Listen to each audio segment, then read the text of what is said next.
Mainly, when you use Spring Data GPA, you always delegate the database handling, creating and updating the tables to the properties that we know as Spring GPA DDL Auto to create, whether update or delete and to create and drop and so on and so forth.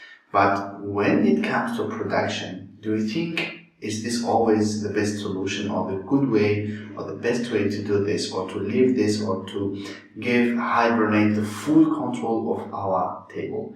The question now is what happens if someone accidentally pushes different properties, for example, create drop or create as a DL auto value for that property? What will happen when the application goes through the pipeline? We will lose all the data because, for example, this create property or this DL auto property with a create value will destroy the schema and create it from scratch. This is really an issue. This is a huge issue that we need to face, or that we need to find a solution for. This is what our new video about. So as a reminder, if you are new to my channel, just go ahead and subscribe. Also enable the notifications to be notified every time I release a new video. Right now, we are building a great developers community. So go ahead and join our servers. Also join our Facebook group. We will have everything in the description below. So you are more than welcome to our community. Thanks a lot, guys, and see you in the video. Wait, before I see you in the video, just go ahead and take 1 second and smash the like button and give me a thumbs up so I can continue on producing and providing you this kind of content. Thanks a lot, and let's go ahead.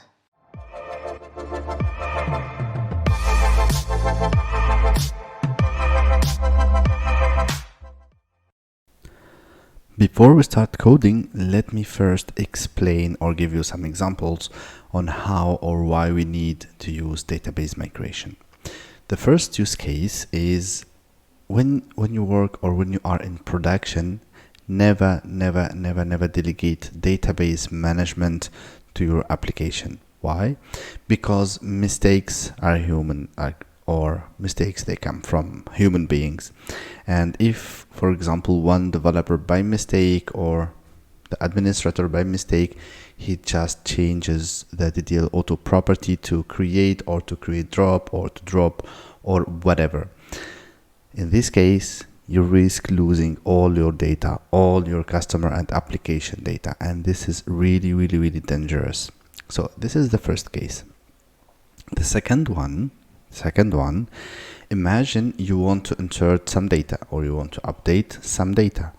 And let's imagine, or let's put the situation where you update everything using Java code inside the application. So when the application starts up, so you have some scripts and you have some code that allow you to enter data, to update, to delete, and to manage the database, generally speaking.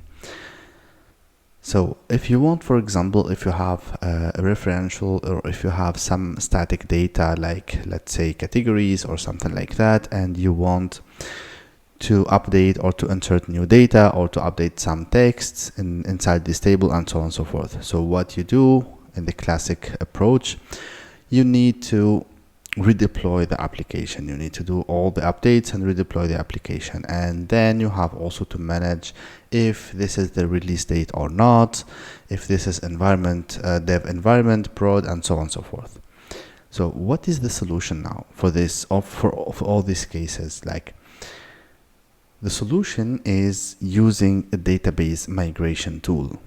So as a first step, let's first start with cleaning up our project. So this is the project we used for the previous videos. So if you didn't follow that one, just go ahead and check the first and the second video to see how we created this small database. And in this video, we will see how we can also use database migration and use Flyway to generate or to create automatically our database and insert some data. Okay, so first of all, I'm gonna go ahead and drop all these tables. So we start from a clean state. So the tables are removed, and then we will go ahead and remove this Hibernate sequence. And the next step is adding the dependency. So for this one, we will add a new dependency, which is our Flyway dependency. So to do this, we go to our pom.xml, add this dependency tag, and here let's search for Flyway. And here we need the Flyway core, and it's from the package Flyway database. Now I need to update my project or reload my Maven project, and then we will see how or what Flyway requires to be working fine. Now let's set up Flyway. So we have the dependency, and now let me first explain what Flyway needs or what he's gonna look for, and also what we need to change within our application.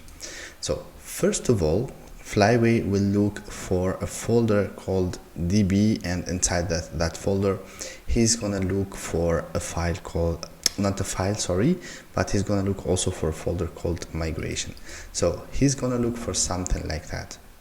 I'm gonna go ahead and create a directory, and I'm gonna call it db.migration.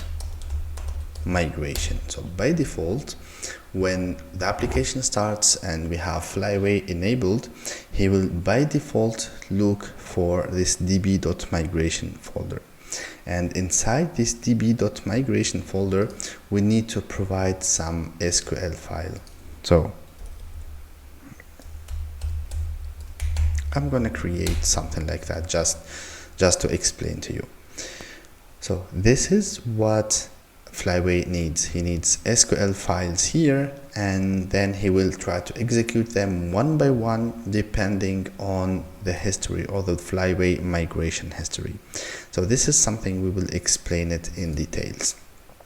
Also we need to do some configuration in here. We need to change a little bit our application properties or configuration, and to do so, first of all, think about removing this one, and whether you put it to none or you can just put it to verify, and I would not verify, sorry, but it's validate, and I would really recommend using validate instead, because like that you can validate your schema or your Java schema within the database schema, like the models or the Java models you have in your application within the tables we have in our database, to be always consistent and always having the same the exact same representation. So let's move on and add Flyway properties. So here under Spring we have Flyway, and for example we have this property Spring Flyway by baseline version, sorry, not baseline version, I was baseline on migration.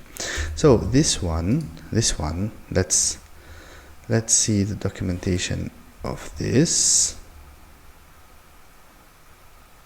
So here it says whether to automatically call baseline when migrating an empty schema.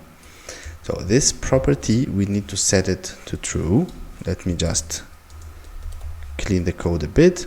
So this one we need to set it to true, and then also we can enable or disable Flyway directly from here.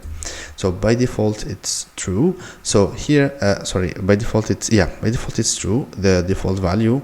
And here we can, for example, here I will leave it to true. And for example, if I want to disable the migration, all I need to do is to put it or to set it to false. So this is a property that we need.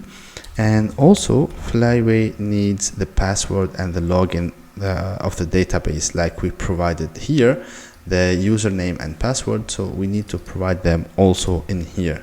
So we have the user, this one, and this one, it's going to be empty for our case, and we need the password.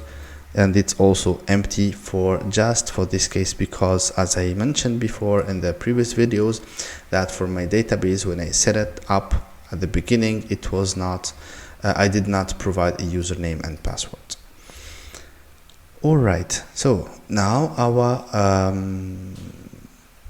our properties is almost, or our configuration is almost done, and what we need to provide right now as an extra property, and here we have this, for example, baseline description, and this one is description to tag an existing schema with applying a baseline. And here, let's say, or let's call it init, for example. We need another property, or we can also provide another property, which is the baseline version, and this one is used to tag an existing schema with the existing baseline. And let's give it, for example, the version 0 or the version 1. All right, so by default it's 1, and we want to start from 0. All right, so now we have our properties or configuration for Flyway migration. There is something else I want to tell you, how to write or how to prepare your SQL migration files. Inside this folder DB migration, we need to put the SQL files that we want to use. And this one, or these files, we cannot just name them whatever we want .sql files. Flyway has a specific pattern for that, and here we are talking about a default pattern, and this pattern is something that looks like this. So let me rename this file, and here we have a V, or like a version 1, 2, 3, and so on and so forth. So here, let's say, for example, v1, and then 2, we need 2 underscores, not only 1, it's 2, and as you can see here, 1, 2, and then you can specify or precise your file name. And here, for example, I will add it as init database.sql. All right, I'm gonna refactor this, and I will open this file, and then I have the creation, or the database, the tables creation here. I just copied it, and I'm gonna put it in here. So this is the old schema that we had, or the old tables that we had, and they were automatically generated by our application. So I just generated the SQL code and just paste it here. Okay, so now what we will do, we will try to start our application and see what happens. And I'm gonna explain exactly what's happening when we start, or when Flyway try to migrate the database. But before starting the application, let me tell you a little bit how this works, or how Flyway works. When we start the application, Flyway, the first thing he will try to connect to the database, to the schema that we have, and he will try to find, or he will try to query his own table, which is called Flyway migration. And for this table, he will try to see if we already have scripts, and so on and so forth, and he will compare the scripts with, or the scripts names within the files we have in the database migration. Also, if you change something in the file in here, the hash will be changed, and then we will have an exception. And Flyway will not accept this. So let's go ahead and click on start. So the application is building, and now we will see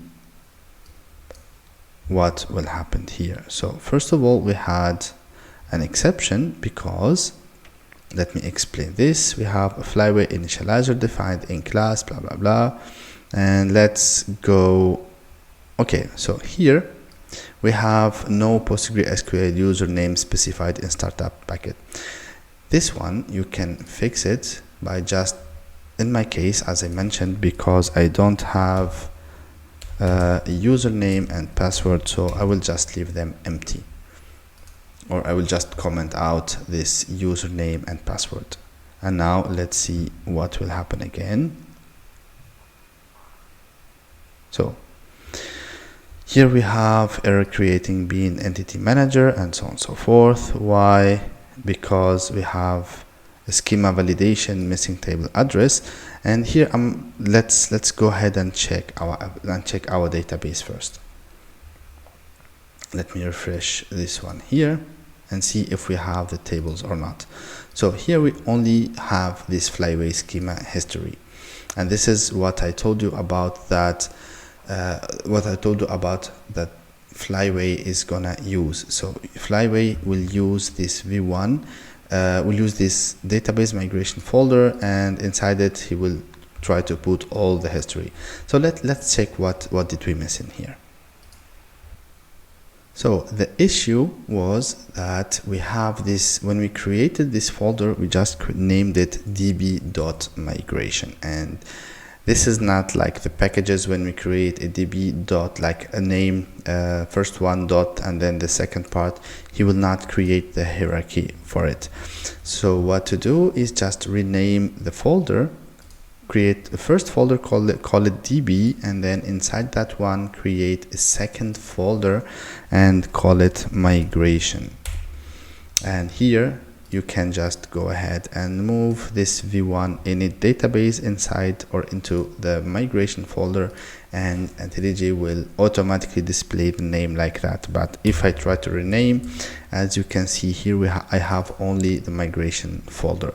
So this was the issue, and this I wanted to show you that if you don't provide the correct folder name, Flyway, he will create only the Flyway history table, and he will not be able to read these files because he doesn't know that we have this db.migration. And as I mentioned, by default he will try to look for the SQL files in this under resources, db migration, and then all the SQL files. So let me now start the application and see the output of this one. So I'm gonna refresh my schema, and here we see we have 6 tables, and we have the address, department, employee, mission, and so on and so forth. Let's go ahead and have a look on this Flyway schema version. So here we have the installed rank. The version is the version 1. The description is in the database because this is the file name. The type is SQL, and the script is v1 in a database SQL. And here we have a checksum. The checksum is the content of the file. So if I update or change this file and try to run again the application, it will be failing. And here this is installed by Buali, and this is the database username, and we have here the date and the execution time and if it was success or not. So I will just stop the application and then update something in the v1. I will just I don't know, I'm gonna call this one ID for example. Okay, and then I will rerun the application.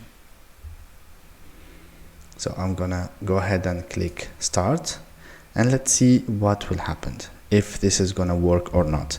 And absolutely not. Let's check the exception and what we have as an issue.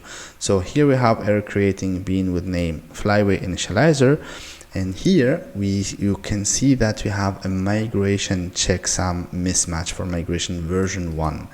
So here the one which is already applied to the database is this one, this checksum, and here the resolved locally is this one. So this means what? This means that Flyway will check every time the content of the existing files and the one that they were applied. So we already applied this this version or this init database, but we wanted to change something in this file, but Flyway did not accept it because this version was already updated or installed. So what we need to do, we need to create a separate file. If for example we just want to rename this one, so we need to create a second one. And this one, we will do it just right now, because if you remember before, we had our Hibernate sequence. And also let me just remind you that here we have this DDL auto as validate, and if we run the application with the validate, it will check, or Hibernate will check if we have the correct schema, and from the Java side compatible with the database we have in our schema. So let's go ahead and create a second version. So I'm gonna call it v2__ create Hibernate sequence.sql, of course. So here it's so simple. Create sequence. I'm gonna call it Hibernate_sequence, and this is the default sequence name that Hibernate uses. I will restart my application and let's check the content of this table. So everything started fine. The application is started and we have no exceptions. Let me refresh this table, and here we see, let me also, before going to the table, and here we have, or we see that we have our Hibernate sequence. And let's check what we have here. So here we have a second line, it's the installed rank, this is the ID, version 2, create Hibernate sequence, and you have also the checksum, the user, and the same information. And here we have a success as true. So for example, let's go ahead and add something else, and let's move on to the next topic. Alright, so what we need to do now, I will try, for example, to insert some data. And here v3 __, for example, init employee data.sql, and here I will just do an insert, or let me show you how to generate an automatic insert query, if I remember this correctly. So here I will just right click SQL scripts, and here we have insert rows into table, and we will have automatically generated SQL queries. So I just can copy this one, I can close this and put this in here. So what we have here, we have the ID. So for the ID, I can use the next, sorry, it's gonna be our sequence.